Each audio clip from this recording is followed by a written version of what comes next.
in our culture and in various other cultures, we have an absolutely extraordinary attitude to the new member of human society. Instead of saying frankly to children, "How do you do? Welcome to the human race," we are playing a game, and we are playing by the following rules. We want to tell you what the rules are so that you'll know your way around, and when you've understood what rules we're playing by, when you get older, you may be able to invent better ones.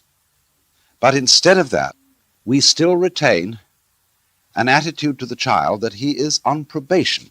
He's not really a human being. He's a candidate for humanity.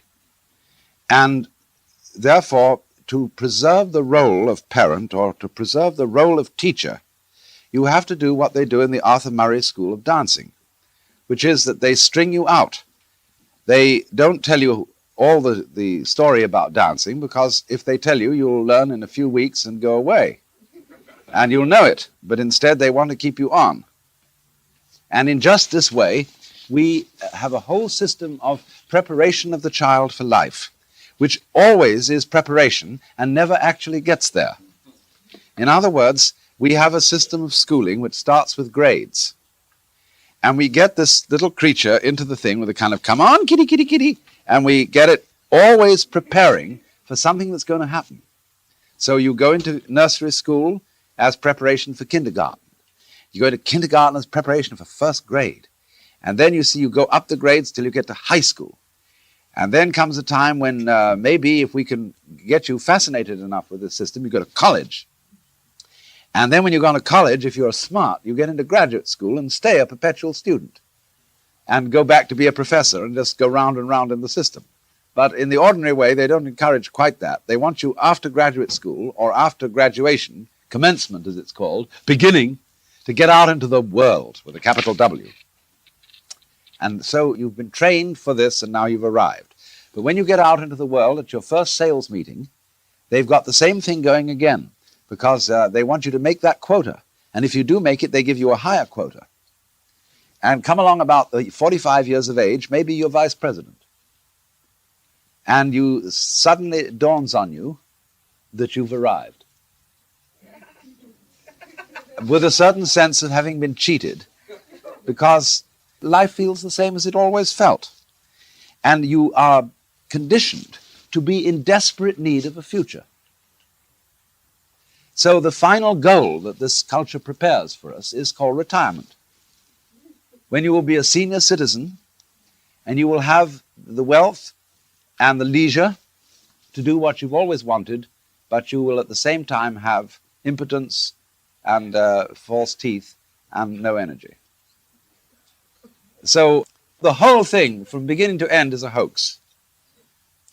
And furthermore, some other aspects of the hoax, just for kicks. You are involved, by and large, in a very strange business system which divides your day into work and play. Work is something that everybody does, and you get paid to do it because nobody could care less about doing it. In other words, it is so abominable and boring that you can get paid for doing it. And the object of doing this is to make money. And the object of making money is to go home and enjoy the money that you've made. When you've got it, you see, you can buy pleasure. And this is a complete fallacy. Money never can buy pleasure, because all pleasures depend upon not putting down a symbol of power, money, but upon disciplines. In other words, now in Sausalito, where I live, we have pier after pier full of fine boats, motor cruisers, sailing boats, all sorts of things, which nobody ever uses, because they've been bought on the falling for the ad line that if you buy this thing, you will have pleasure, you will have status, you will have something or other. But then they suddenly discover that having a boat requires the art of seamanship, which is difficult but rewarding. Therefore, nobody has time for it, and all they do with the boats is have cocktail parties on them at the weekend. And in myriads of ways, you see, you go home, we're the wealthiest people in the world, and you would think that having earned your money, You would have a great banquet and an orgy and so on, but nobody does. They eat a TV dinner, which is just a warmed-over airline food, and then they spend the evening looking at an electronic reproduction of life, which is divided from you by a glass screen.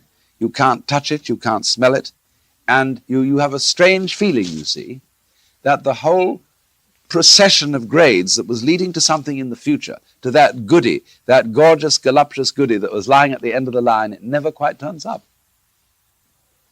And this is because from the beginning, we condition our children to a defective sense of identity.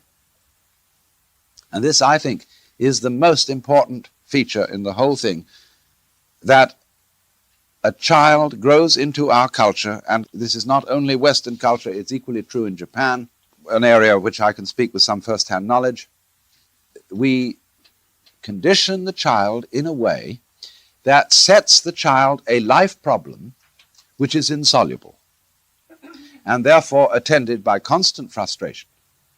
And as a result of this problem being insoluble, it is perpetually postponed to the future, so that one is educated to live in the future, and one is not ever educated to live today. Now, I'm not saying that, the philosophy of carpe diem, let us drink today for tomorrow we die, and not make any plans. What I am saying is that making plans for the future is of use only to people who are capable of living completely in the present. Because when you make plans for the future and they mature, if you can't live in the present, you are not able to enjoy the future for which you have planned. Because you will have in you a kind of syndrome, whereby happiness consists in promises and not in direct and immediate realizations. So long as you feel that tomorrow it will come. See, on a dollar bill, it always says promise to pay. It's a promissory note. And nobody ever can come across, because the promise is tomorrow, and if we say in common speech, tomorrow never comes. But everything is based on the idea, you see, that you will get it tomorrow, and you can enjoy yourself today so long as tomorrow looks bright. But Confucius once said, a man who understands the Tao in the morning can die contentedly in the evening. That is to say, if you have ever lived one complete moment, you can be ready to die. You can say, well, that was it. That was the good. That I've had it. You see? But if you never lived that complete moment, death is always a guy who comes into a bar at 2 o'clock in the morning and says, time, gentlemen, please. And you say, oh, please, one more drink. Not yet. Because you haven't really have the feeling that you ever had it, that you ever got there.